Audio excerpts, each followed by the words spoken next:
नमस्कार दोस्तों, आज हम बात करेंगे सिविल इंजीनियरिंग बेसिक्स पर और उन यूजफुल और इम्पोर्टेंट टिप्स पर जो साइट में रोज़ काम आती हैं। ये वो चीज़ें हैं जो आपको ज़रूर जाननी चाहिए, क्योंकि काम के दौरान साइट पर अलग अलग प्रकार की स्थितियां देखने को मिलती हैं। ऐसे में अगर उन चीज़ों के बारे में सही और प्रमाणित जानकारी होती है तो सॉल्यूशन आसान हो जाता है। इसीलिए अलग अलग आईएएस कोर्स से तमाम ज़रूरी चीज़ें समेटकर और उन्हें वीडियो के रूप में ढालकर अब आपको सौंप रहा हूँ। वीडियो अच्छी लगे तो इसे लाइक करें और अधिक से अधिक शेयर करें ताकि यह सब तक पहुँच सके। तो चलिए शुरू करते हैं।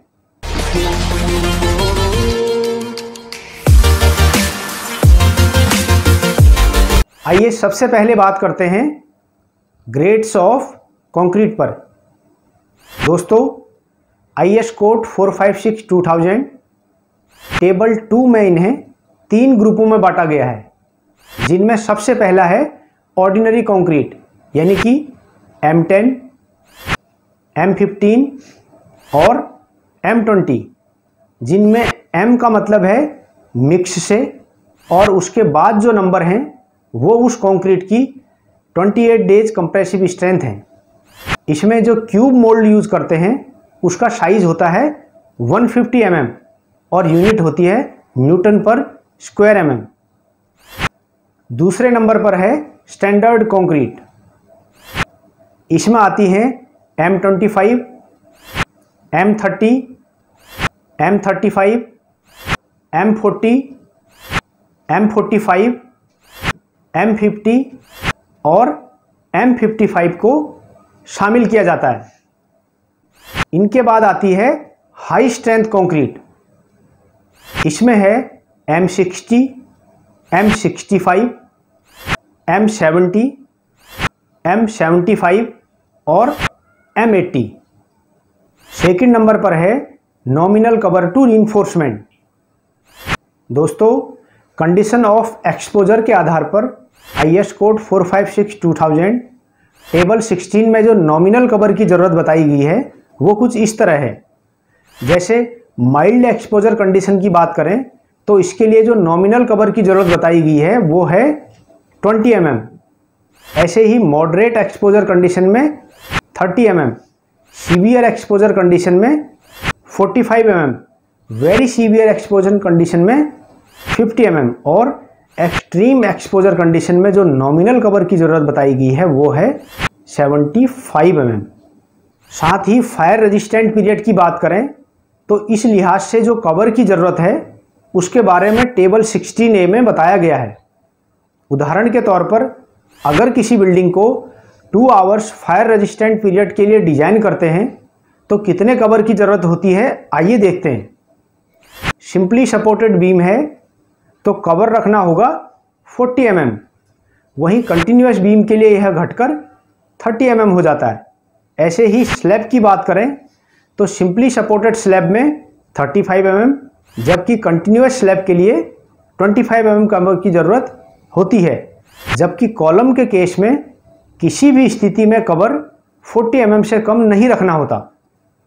थर्ड नंबर पर है टॉलरेंस फॉर कवर। दोस्तों, साइट पर इस समस्या से दो चार होना ही पड़ता है। आइए देखते हैं कि इसमें क्या टॉलरेंस है। आईएएस कोड 456/2000 क्लॉज 12.3.2 के मुताबिक अगर कंक्रीट कवर डेविएशन की बात करें तो जो ज़रूरी कवर है उसे 10 mm तक प्लस तो कर सकते हैं, लेकिन माइनस बिल्कुल भी नहीं। यानी कि अगर ज़रूरी कवर 40 mm है और किसी मेंबर में वह 50 mm हो गया है तो चलेगा, लेकिन अगर कवर 40 mm से घटकर कम हो रहा है तो बिल्कुल भी नहीं चलेगा। नॉमिनल कवर और क्लियर कवर के बारे में और ज़्यादा जानकारी के लिए आप ऊपर आई बटन पर दिए गए लिंक में क्लिक करके मेरी वीडियो देख सकते हैं। फोर्थ नंबर पर है कंस्ट्रक्शन वाटर। दोस्तों, ख्याल रहे कि पानी कंस्ट्रक्शन में वो ताकतवर चीज़ है जो बाकी सारी की सारी चीज़ों को डिटेरियोरेट करने के लिए अकेला ही काफ़ी है। इसीलिए कंस्ट्रक्शन के लिए पीने योग्य पानी का ही इस्तेमाल करें जिसकी पीएच वैल्यू 6 से कम ना हो, क्योंकि इसके बाद यह एसिडिक हो जाता है। इसके अलावा सल्फेट और क्लोराइड कंटेंट का भी विशेष ध्यान रखें। आईएस कोड 456-2000 टेबल 1 में इनकी परमिसेबल लिमिट बताई गई है। सल्फेट की जो अधिकतम मान्य सीमा है वो है 400 मिलीग्राम पर लीटर। ऐसे ही क्लोराइड कंटेंट की बात करें तो रीइंफोर्स्ड कंक्रीट के लिए जो इसकी मैक्सिमम परमिसेबल लिमिट है वो है 500 मिलीग्राम पर litre. Difference between one way slab and two way slab. दोस्तों, जब लॉन्गर स्पैन और शॉर्टर स्पैन का एस्पेक्ट रेशियो 2 से बड़ा होता है तो ऐसी स्थिति में उस स्लैब को वन वे स्लैब कहा जाता है।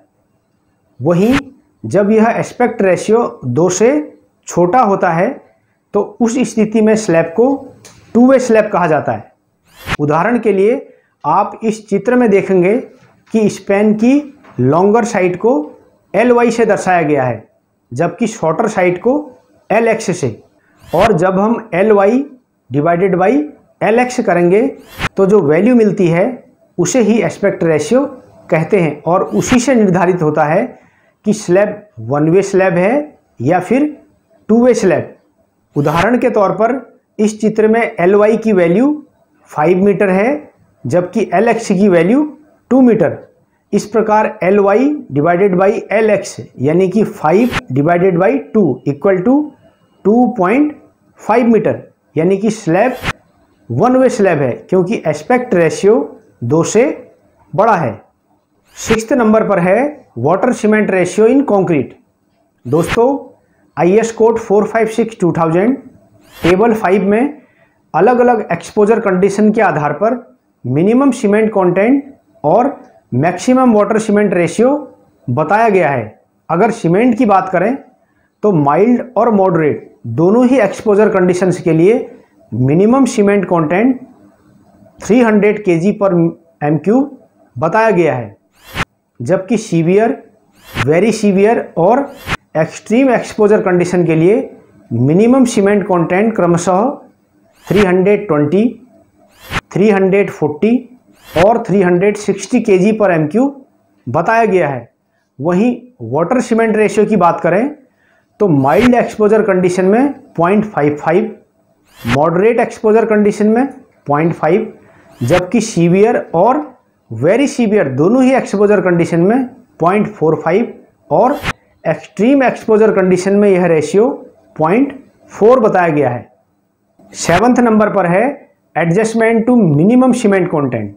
दोस्तों, अगर साइट पर 20 mm एग्रीगेट खत्म हो जाता है लेकिन 10 mm या 40 mm उपलब्ध हो, साथ ही इसे वहां पोर करने में कोई समस्या ना हो जहां कंक्रीटिंग करनी है, या कंक्रीट ही 10 mm या 40 mm एग्रीगेट के साथ बनानी हो, तो ऐसे में मिनिमम सीमेंट कंटेंट कैसे एडजस्ट करेंगे वो बताया गया है आईएस कोड 456-2000 पेज 21 टेबल 6 में।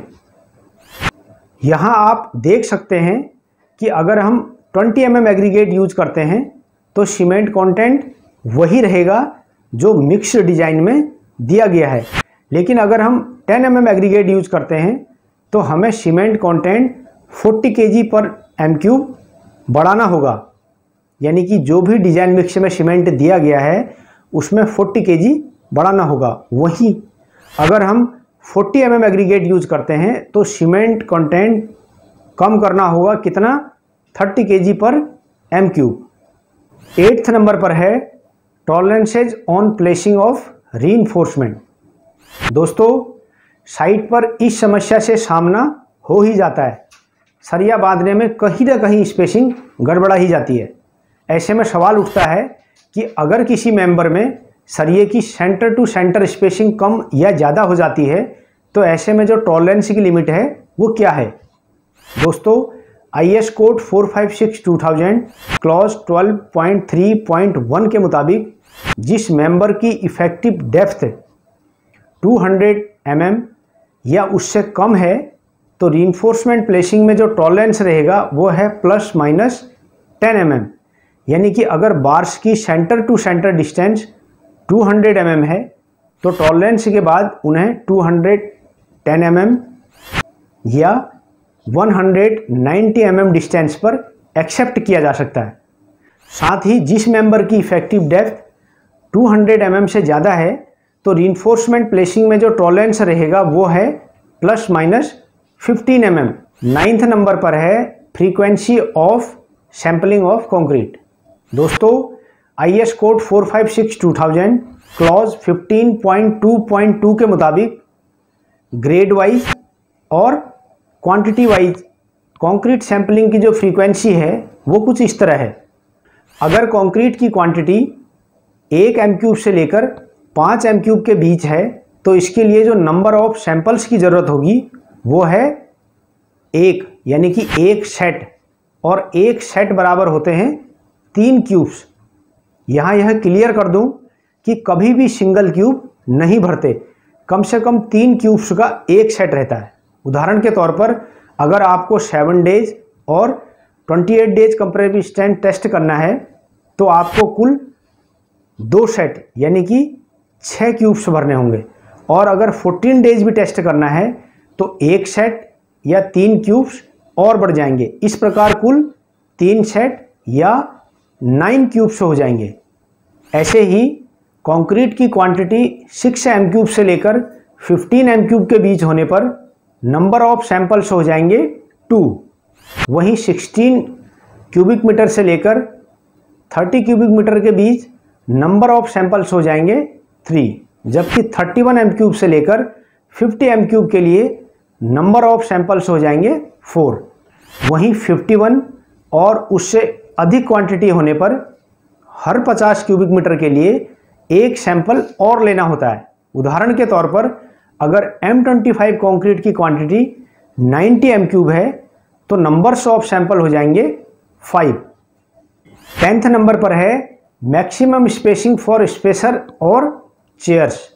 दोस्तों स्पेसर या फिर चेयर्स अधिकतम 1 मीटर की दूरी पर लगाने चाहिए, यानी कि सेंटर टू सेंटर जो डिस्टेंस रहेगी वो रहेगा 1 मीटर, लेकिन हल्का सरिया होने पर इन्हें और पास भी लगाया जा सकता है। तो दोस्तों अब इस वीडियो को यहीं समाप्त करते हैं। वीडियो कैसी लगी नीचे कमेंट करके ज़रूर बताएं। वीडियो अच्छी लगी हो तो इसे इतना शेयर करें कि यह सभी साइट इंजीनियर्स तक पहुंच जाए। फिर मिलेंगे एक नए टॉपिक और नई वीडियो के साथ। तब तक आप अपना ख्याल रखें और सुरक्षित रहें। धन्यवाद।